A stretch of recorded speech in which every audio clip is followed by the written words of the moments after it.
मेरी चाची को इस घर में आए हुए अभी 2 ही महीने हुए थे। 1 महीना पहले ही चाचा बाहर कमाने चला गया था। जब से मेरा चाचा बाहर गया था, तब से मेरी चाची मुझसे रोज बड़ी वाली मोमबत्ती मंगवाती थी और रात होते ही अपने कमरे में मोमबत्ती लेके चली जाती थी। आखिर वो इतनी मोमबत्ती करती क्या थी, ये रात जानने के लिए एक रात मैं चुपके से उनके कमरे में छुप गया। थोड़ी देर बाद चाची कमरे में आई और दरवाज़ा बंद करके अपने मेरा नाम जतिन है, मैं 12वीं कक्षा में पढ़ता हूँ। मेरी मम्मी विधवा है। मैं छोटा था तभी पापा का देहांत हो गया। अब घर की पूरी जिम्मेदारी चाचा ही करते थे। मैं अपनी चाची से आजकल बहुत नज़र चुराता था, क्योंकि मैं नहीं चाहता था कि वो फिर से मुझे वही काम दे जो मैं नहीं करना चाहता था। इसलिए दूर दूर भागता था। घर से ऐसे निकलता था कि उनको पता न चले कि मैं बाहर जा रहा हूँ। लेकिन आज उन्होंने मुझे देख लिया और मुझे एक काम बता दिया। मैं वो काम नहीं करना चाहता था। मैं मोहल्ले की किराने की दुकान की तरफ जा रहा था। चाची ने मुझसे कोई चीज़ मंगवाई थी जो मैं उनके लिए नहीं लाना चाहता था, क्योंकि अब तो दुकान वाले ने भी मजाक बनाना शुरू कर दिया था। लेकिन चाची को मना कैसे करता। माँ ने भी कहा था, तेरे चाचा घर पे नहीं हैं, तो अगर चाची कोई चीज़ मंगवाए तो मना मत करना। इसलिए मैं उनकी हर बात मानता था। आज मैं फिर दुकान के बाहर खड़ा था और इंतज़ार कर रहा था कि कब दुकान खुले। जैसे ही दुकानदार दुकान खुला तो मैं आगे बढ़ा और कहा, ये पैसे लो और एक बड़ी वाली मोमबत्ती दे दो जो सबसे मोटी होती है। दुकान वाला हंस पड़ा और कहने लगा, रोज इतनी सारी मोमबत्तियों का क्या करते हो यार, तुम लोग तो अच्छे भले खानदान से हो। तुम्हारा चाचा बाहर गया हुआ है, इन्वर्टर क्यों नहीं लगवा लेते? क्या आजकल के ज़माने में भी लाइट जाने के बाद मोमबत्ती जलाकर काम करते हो? आज मुझे थोड़ा गुस्सा आ गया और मैंने उसे कहा, भाई मुझे मेरा सामान दे दे, और भी काम है मुझे।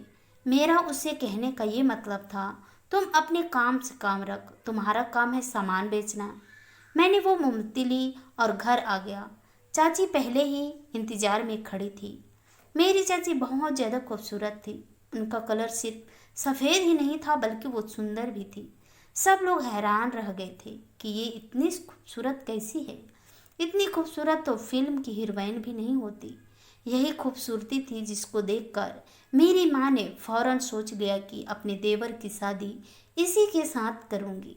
शादी के 1 महीने बाद तक सारे खानदान वाले जो शादी में नहीं आ सकते थे, वो बार बार हमारे घर आते रहे। मेरी चाची को देखने के लिए हैरान होते रहे और चाची से पूछते थे कि तुम्हारी कोई बहन है क्या? लेकिन चाची तो एकलौती थी। चाची ने मेरे हाथ में मोमबत्ती देखी तो बहुत ज़्यादा खुश हो गई। उन्होंने खुशी खुशी मेरे से मोमबत्ती ले ली और उसके अंदर से वो धागा निकाल कर वहीं फेंक दिया और मोमबत्ती लिए अपने कमरे में चली गई। शाम हो चुकी थी। वो शाम के बाद कोई काम भी नहीं करती थी, अपने कमरे में अकेली बैठी रहती थी। माँ कहती थी कि शायद इसको तेरे चाचा फ़ोन करता होगा। बेचारी की अभी अभी शादी हुई है और दोनों अलग हो गए। शादी पर बहुत ज़्यादा खर्च हो गया, इसलिए उसे वापस जाना ही पड़ा। लेकिन कोई बात नहीं, 1 साल में वापस आ जाएगा। मेरी देवरानी का दिल तो दुखता ही होगा। मेरी माँ मेरी चाची का पर फिदा थी। माँ को उनमें कोई भी गलती नज़र नहीं आती थी। यह बात बड़ी अजीब और अनोखी थी कि एक जेठानी होकर वो मेरी चाची से इतना प्यार करती थी। मेरी चाची भी सबके साथ अच्छे तरीके से रहती थी, लेकिन शाम होते ही वो अपने कमरे में चली जाती थी। मैं इस एक बात पर हैरान था कि अगर मोमबत्ती को जलाकर रोशनी कराने के लिए मंगवाया है तो फिर इसका धागा क्यों निकाल दिया था? इसके बगैर तो वो जलेगी नहीं, तो फिर इसको मंगवाने का फ़ायदा ही क्या? मुझे कुछ समझ नहीं आ रही थी। मैं बड़ा परेशान रहता। दुकान वाला मुझे ताने देता था। मैं दूसरी दुकान पे जाने का सोचा, लेकिन दूसरी दुकान यहाँ से काफ़ी दूर थी।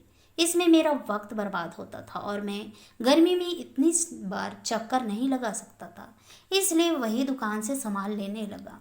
लेकिन ये मोमबत्ती आजकल सस्ती कहाँ मिलती है। चाची से पैसे मांगते हुए भी शर्म आती थी। जो मेरे पास पैसे थे वही खर्च कर रहा था और मुझे ये बात बिल्कुल भी अच्छी नहीं लग रही थी। लेकिन ये सब कुछ हो क्या रहा था। ये बात तो ठीक है, घर में लेट जाती थी और मोमबत्ती को लाइट के लिए ही इस्तेमाल किया जाता। इसका मतलब कि चाची भी यही करती थी। मैं इसकी वजह से बहुत ज़्यादा तंग आ चुका था। मेरी जेब भी खाली हो रही थी और कुछ समय नहीं आ रहा था।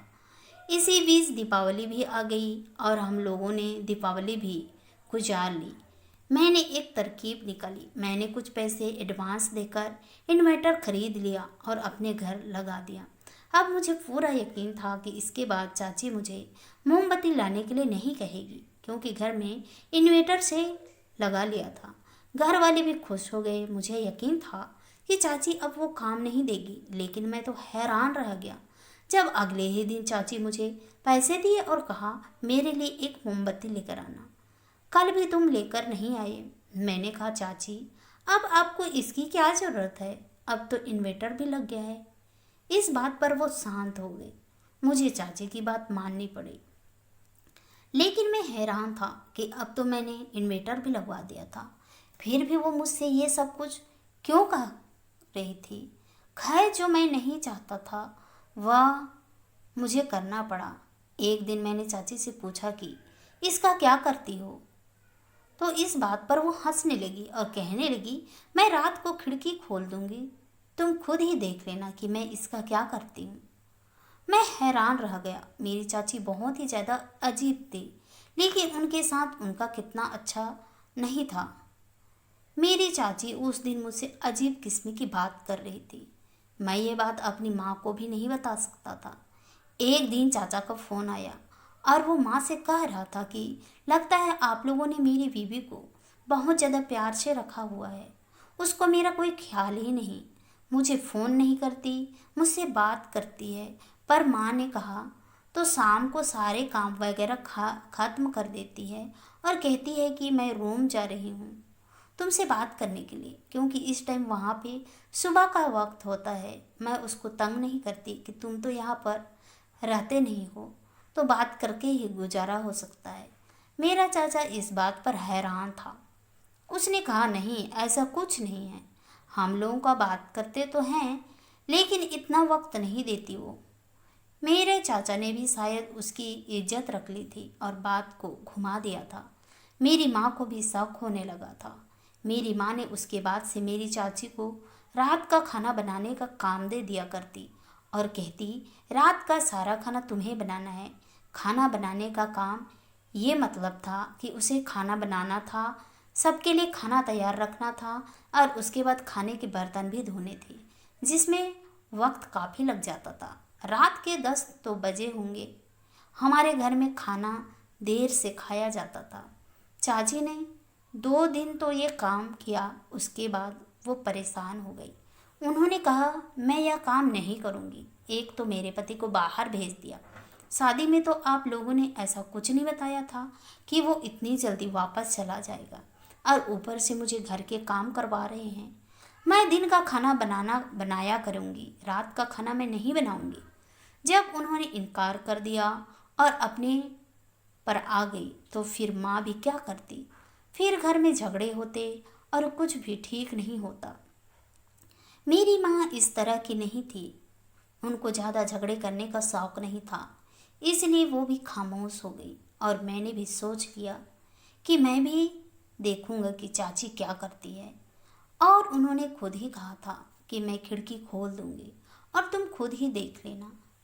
मैंने सोच लिया कि आज रात उनके कमरे की खिड़की के बाहर ज़रूर जाऊंगा। उनका कमरा एक कोने में बना हुआ था, बाहर छोटा सा बाथरूम था।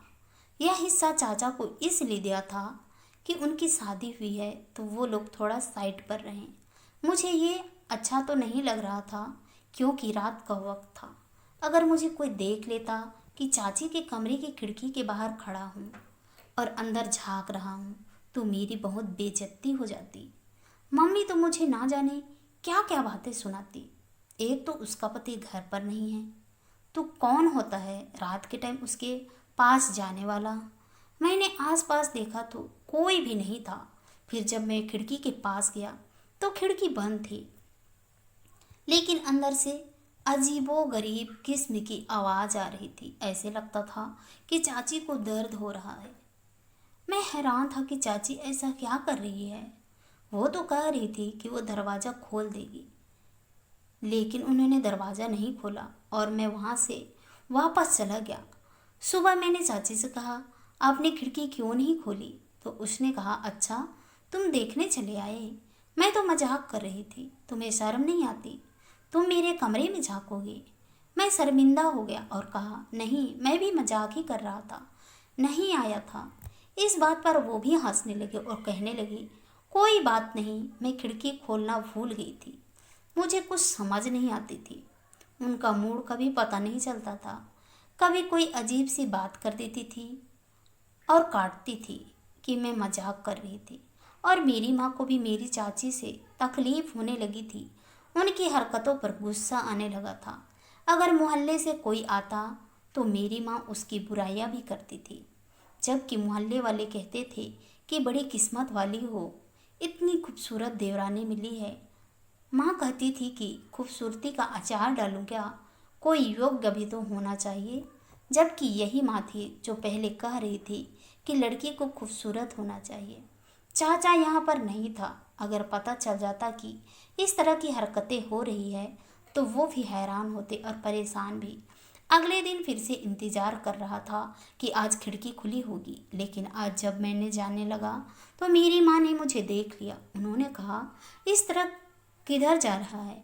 मैंने कहा कि वो मेरे दोस्त का फ़ोन आया है तो मैं आंगन में जा रहा हूँ। मेरी माँ ने कहा, वहाँ ही बात करनी है क्या? अपने कमरे में बैठकर बात कर ले। ऐसी कौन सी बात है? उन्होंने मुझे डांटना शुरू कर दिया। खैर, मैं माँ के सामने वापस कमरे में आ गया, लेकिन थोड़ी देर के बाद फिर से चला गया।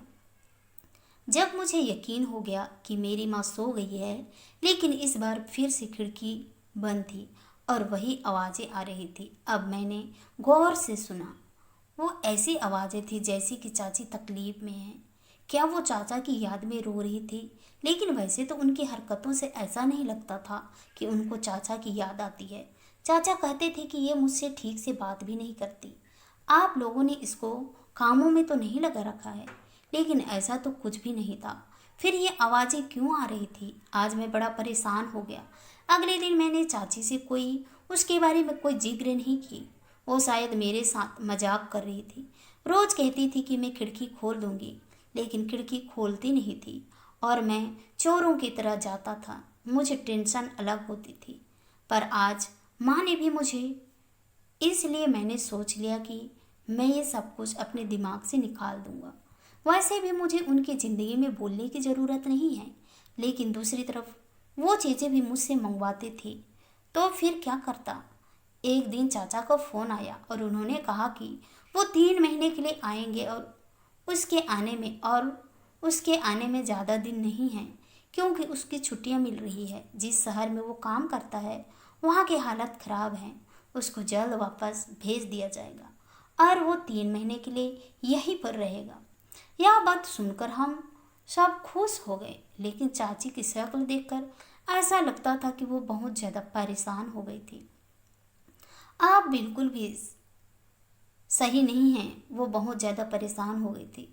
उनके चेहरे पर बिल्कुल भी खुशी नहीं थी। उन्होंने कहा कि ऐसी अफवाहें आती रहती है, कुछ भी नहीं होगा, छुट्टियां नहीं मिलेगी, उधर ही काम करेंगे और काम नहीं करेंगे तो पैसे कहाँ से आएंगे।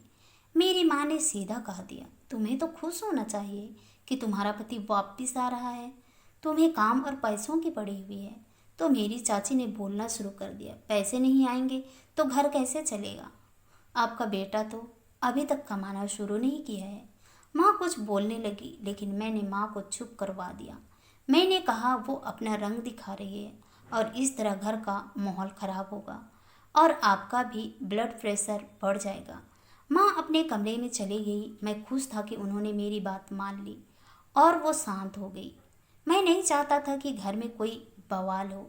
मेरी चाची छोटी छोटी बातों पर ताने देने लगी थी। शायद उनका वो अच्छा होने वाला रूप अब खत्म हो गया था। और वो हमें बताने लगी थी कि वो किस किस्म की औरत है। मैं चाची से दूर रहता था, अपने काम से काम रखता था। जब वो मुझसे कुछ मंगवाती तो ला के देता था। एक दिन मैं अपना फ़ोन लेकर उनके कमरे के पास से गुजर रहा था। रात का वक्त था जब उन्होंने मुझे इशारा किया और मैं कमरे के अंदर चला गया था। मैं समझा कि वो मेरे साथ मजाक कर रही है। मैं वापस जाने लगा, लेकिन जैसे ही जाने लगा मेरे कदम रुक गए, क्योंकि उन्होंने कमरे की खिड़की खोल दी थी। इसका मतलब ये कि आज वो मजाक नहीं कर रही थी। खिड़की खुली हुई थी और मैं अंदर झांक कर देख सकता था। मैं यह मौका नहीं जाने देना चाहता था। अगर मेरे हाथ उनकी कमजोरी लग जाती तो मैं ज़रूर माँ को बता देता और अपने चाचा को भी। लेकिन चाची को पता नहीं था कि आज उन्होंने कितनी बड़ी गलती कर दी है। अब मेरे दिल में उनके लिए बिल्कुल भी इज्जत नहीं थी।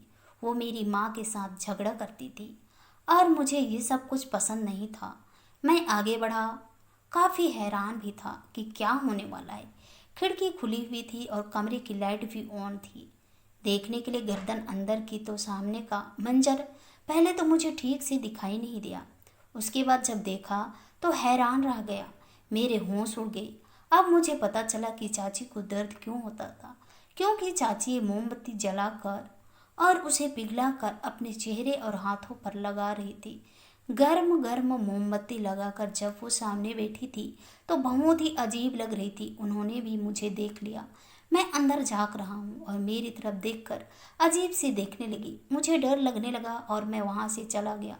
चाची से सुबह जब ये बात की तो मैंने कहा, आप ये क्या कर रही थी?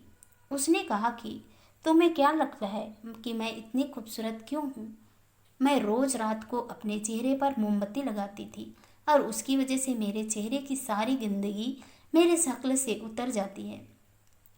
तभी तो मैं इतनी खूबसूरत लगती हूँ। मैंने सोच लिया था कि चाची पागल है और दोबारा मैंने उनसे कोई बात नहीं की। खूबसूरती के लिए कोई अपने आप को इतनी दर्द देता है। जो इंसान अपना नहीं होता वो किसी का नहीं होता। जब वो अपने साथ इतना जुल्म कर सकती है तो वो कल को किसी और के साथ भी कर सकती है। मैंने ये बात किसी को भी नहीं बताई। चाचा 3 महीने के लिए वापस आ गया। चाचा और चाची रोज झगड़ा करते थे। चाची बहुत जिद्दी थी और शायद चाचा को उनके किसी पुराने चक्कर के बारे में भी पता चल गया था। आजकल वो बहुत झगड़ते थे। पहले तो हम सिर्फ आवाज़ें सुनते थे, फिर उनके झगड़े कमरे से बाहर आ गए। चाचा ने कहना शुरू कर दिया, मैं इस औरत के साथ नहीं रहूँगा, ये पागल है, इसका दिमाग खराब है। इस तरह बात चलते चलते डिवोर्स तक चली गई। हम लोगों ने फिर भी कोशिश की कि किसी का घर खराब ना हो। चाचा को बहुत समझाया, लेकिन चाची अचानक अपने घर चली गई और वापस आने से इनकार कर रही थी। हम लोग उनको फिर भी समझाते रहे, लेकिन वो ना माने और कुछ दिन के बाद उनकी तरफ से कोर्ट का ऑर्डर आ गया। वो मेरे चाचा से डिवोर्स लेना चाहती थी। अब मेरे चाचा को भी गुस्सा आ गया और वो मेरे चाचा ने कहा, मैं तो पहले ही इसको रखना ही नहीं चाहता था। आप लोगों की वजह से सब्र कर रहा था। ना जाने चाची किस तरह की थी, वो क्या चाहती थी। उनको खुद पर बहुत ज़्यादा गुरूर था। मेरी माँ भी काफ़ी परेशान थी, क्योंकि मामला कोर्ट तक चला गया था। लेकिन मेरे चाचा ने कहा, अपने लड़की की शक्ल देखी, लेकिन इसका किरदार और इसकी अक्ल नहीं देखी। केवल शक्ल देखकर इसको ले आए। दोस्तों, आप लोगों से भी गुजारिश है, किसी का भी केवल खूबसूरती ना देखें, सब कुछ देख के बाद ही शादी करें, क्योंकि शादी कोई खेल नहीं। कहानी सुनने के लिए आपका बहुत बहुत धन्यवाद। आशा करती हूँ दोस्तों आप लोगों को ये कहानी बहुत अच्छी लगी होगी। अगर कहानी अच्छी लगी तो कहानी को लाइक कीजिए, शेयर कीजिए, कमेंट कीजिए और ऐसी ही कहानी सुनने के लिए प्लीज़ हमारे चैनल को सब्सक्राइब जरूर कीजिए। तो धन्यवाद दोस्तों।